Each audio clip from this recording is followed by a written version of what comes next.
Movie की starting में एला नाम की एक लड़की को दिखाया जाता है जो अपने मॉम डैड के साथ बहुत ही खुशी खुशी रहती है। बट अचानक ही उसकी मॉम की तबीयत बहुत ज्यादा खराब हो जाती है और वो इस दुनिया को अलविदा कह देती है। एला की मॉम मरने से पहले एला से प्रॉमिस लेती है कि वो हर कंडीशन का सामना बहुत ही स्ट्रांगली करेगी, साथ ही अपने घर का भी पूरा ध्यान रखेगी। एला अपनी मॉम को ये प्रॉमिस देती है। एला और उसके फादर इस कंडीशन को एक्सेप्ट कर लेते हैं और कुछ दिन ऐसे ही बीत जाते हैं। एला बड़ी हो जाती है। एक दिन एला के फादर एक विधवा औरत से शादी कर उसको घर पर ले आते हैं जिसका नाम टर्मिन होता है और उसकी 2 बेटियां भी होती हैं। इन सबको देखकर एला हैप्पी तो नहीं होती है बट वो अपने फादर की खुशी में शामिल हो जाती है। एला की स्टेप मॉम टर्मिन घर आते ही पार्टी रख देती है और इस पार्टी में एला अच्छा फील नहीं कर रही होती है, इसलिए वो अपने एनिमल फ्रेंड्स के पास चली जाती है और वहाँ से अपने फादर के रूम में चली जाती है, जहाँ एला के फादर एला को बताते हैं कि वो कुछ दिनों के लिए काम से बाहर जा रहे हैं। ये सुनकर एला इमोशनल हो जाती है और विंडो से टर्मिन उन्हें देख रही होती है। टर्मिन को एला से बहुत ज्वेलस होता है कि फादर काम के लिए बाहर चले जाते हैं और उनके जाते ही टर्मिन अपना रंग दिखाना स्टार्ट कर देती है। टर्मिन एला को रूम अपनी बेटियों को दे देती है और एला एटिक में शिफ्ट हो जाती है। इससे एला को कोई प्रॉब्लम नहीं होती क्योंकि एटिक में उसके एनिमल फ्रेंड भी रहते हैं। धीरे धीरे टर्मिन एला से घर का काम भी करवाने लग जाती है। कुछ दिनों के बाद में एला के फादर के सर्वेंट घर पर आते हैं और वो एला से बताते हैं कि तुम्हारे फादर रास्ते में बीमार हो गए थे जिसके कारण उनकी डेथ हो गई। सुनकर एला बहुत ज्यादा सैड हो जाती है और टर्मिन को भी बहुत ज्यादा बुरा लगता है। टर्मिन सभी सर्वेंट को घर से निकाल देती है पैसों की कमी के कारण। सारा काम एला को करना पड़ता है, खाना बनाना, कपड़े धोना, घर की साफ सफाई करना, ये सारे काम एला ही करती है और खाने में उसे बचा हुआ टेबल का खाना दिया जाता है।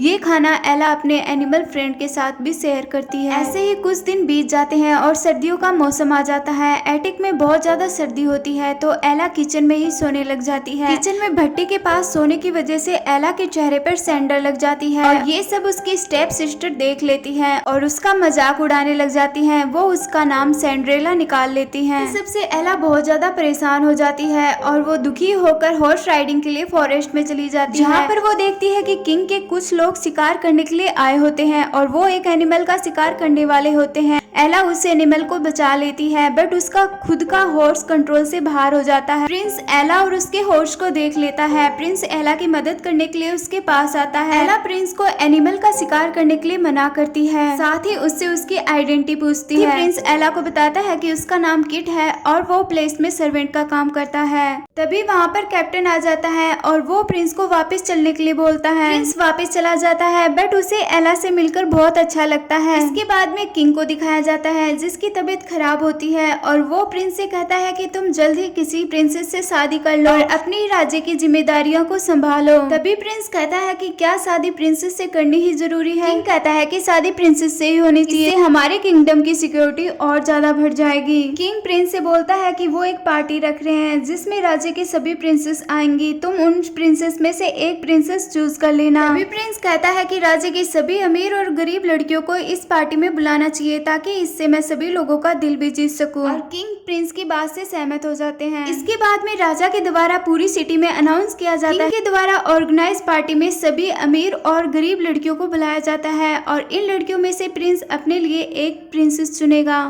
और ये सब कुछ एला भी सुन लेती है। वो मार्केट में गई होती है। वो घर आते ही सीधा ये सब कुछ टर्मिन को बताती है और बहुत ज्यादा एक्साइटेड होती है क्योंकि वो वहां जाकर किट से मिलना चाहती थी। और टर्मिन को लगता है कि उसकी 2 बेटियों में से अगर एक बेटी को प्रिंस पसंद कर लेगा तो उसकी लाइफ पूरी चेंज हो जाएगी। वो अपनी दोनों बेटियों के लिए सुंदर सुंदर ड्रेस देखना स्टार्ट कर देती है और एला की तरफ ध्यान भी नहीं देती है। दूसरी तरफ एला के पास कोई ड्रेस तो नहीं होती है, वो अपनी मदर की ड्रेस को ही सही करने में लग जाती है। पार्टी में जाने का दिन आ जाता है जहाँ पर टर्मिन और उसकी बेटियां जाने लगती हैं। तभी एला अपनी मॉम की ड्रेस पहनकर बाहर आती है।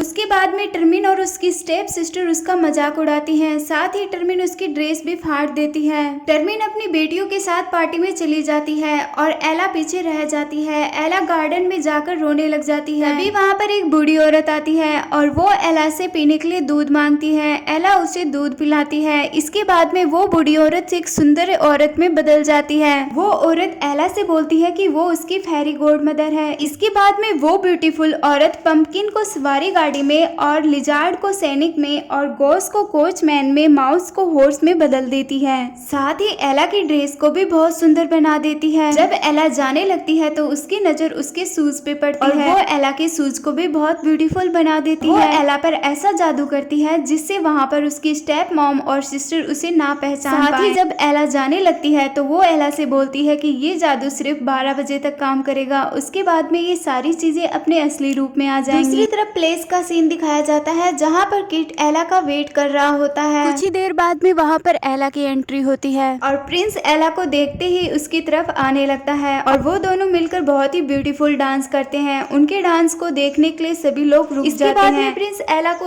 अपने गार्डन में लेके जाता है जहाँ पर वो अभी तक किसी को भी नहीं लेकर गया था। प्रिंस एला को सच बता देता है कि वही प्रिंस है और झूठ बोलने के लिए माफी भी मांगता है। इसके बाद में प्रिंस एला से उसकी आइडेंटिटी पूछता है। एला उसे बताने वाली होती है, तभी उसे 12 बजने से पहले का घंटा सुनाई देता है और वो वहाँ से भागने लगती है। रास्ते में उसे किंग मिलता है। वो किंग से कहती है कि तुम्हारा बेटा बहुत ही नेक दिल इंसान है। जब एला सीढ़ियों से उतर रही होती है तो उसका एक शू निकल जाता है और जब वो शू को उठाने लगती है तो वो पीछे देखती है कि प्रिंस उसके पीछे आ रहा होता है। वो उस शू को वहीं छोड़ देती है और आगे की तरफ भागने लगती है। तभी प्रिंस के पीछे कैप्टन आ जाता है और वो कहता है कि एला का पीछा हम लोग करते हैं, आप यहीं पर ठहरिए। सभी सोल्जर एला का पीछा करने लगते हैं बट एला कैसे ना कैसे कर उस प्लेस से बाहर निकल जाती है। कुछ दूर जाते ही सभी एनिमल अपने रूप में आ जाते हैं। इसके बाद में बारिश होना स्टार्ट हो जाती है। एला को उसकी स्टेप मॉम और सिस्टर आने की आवाज सुनाई देती है और वो वहाँ से जल्दी अपने घर के लिए रवाना होती है। एला उस दिन बहुत ज्यादा खुश होती है और वो ये सब कुछ अपनी डायरी में लिख देती है और एक शू को कहीं छुपा देती है। इसके बाद में किंग को दिखाया जाता है जिसकी तबीयत बहुत ज्यादा खराब होती है। किंग प्रिंस से कहता है कि तुम अपनी मन मर्जी से शादी कर सकते हो और इस किंगडम की जिम्मेदारी आज से मैं तुम्हें दे रहा हूँ। इतना कहकर किंग दुनिया को अलविदा कह देता है। इसके बाद में प्रिंस पूरी सिटी में अनाउंस करवाता है कि वो लड़की जिसका एक शूज मेरे पास है वो अपना एक शूज वापस आकर ले सकती है। अगर उसकी इच्छा हुई तो प्रिंस उससे शादी भी कर लेंगे। सब कुछ एला मार्केट में सुन लेती है और वो दौड़कर घर पर आती है और अपने एक शूज को सर्च करने लग जाती है बट वो एक शूज टर्मिन ने देख लिया था। टर्मिन एला से कहती है कि वो शूज उसे दे देगी अगर वो उसकी बेटियों की शादी उच्च पद के अधिकारियों के साथ करवा दे और प्लेस में हम सभी को साथ लेकर जाए तो एला इन सभी के लिए मना कर देती है। इसके बाद में टर्मिन एला को एटिक में बंद कर देती है और टर्मिन उस शूज को तोड़ देती है और टूटे हुए शूज को वो कैप्टन के पास लेकर जाती है और कैप्टन से कहती है कि वो इस लड़की को हमेशा हाइड रखेगी यदि उसकी बेटियों की शादी उच्च पद के अधिकारियों के साथ करवा दी जाए तो। और कैप्टन इस बात के लिए मान जाता है क्योंकि कैप्टन चाहता था कि प्रिंस की शादी किसी प्रिंसेस के साथ हो जिससे उसके देश की सिक्योरिटी और भी बढ़ सके। इसके बाद में कैप्टन उस शू के टूटे हुए पार्ट को प्रिंस को दिखाता है और प्रिंस कहता है जो भी हो जाए मैं उसे ढूंढ कर रहूंगा। कैप्टन उससे प्रॉमिस करता है कि वो उसे ढूंढने की पूरी कोशिश करेगा। अगर वो नहीं मिली तो वो उस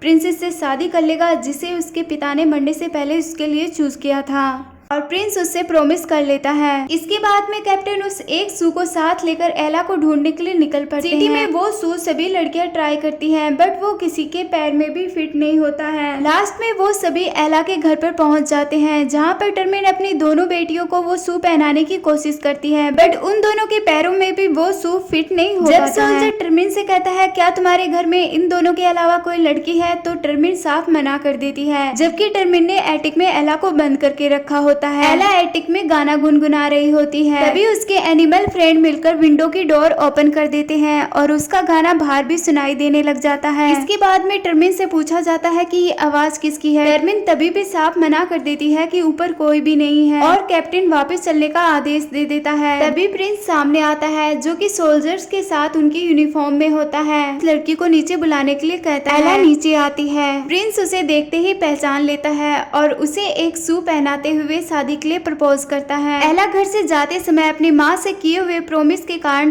टर्मिन और उसकी बेटियों को माफ करके जाती है। इसके बाद में प्रिंस और एला शादी कर लेते हैं।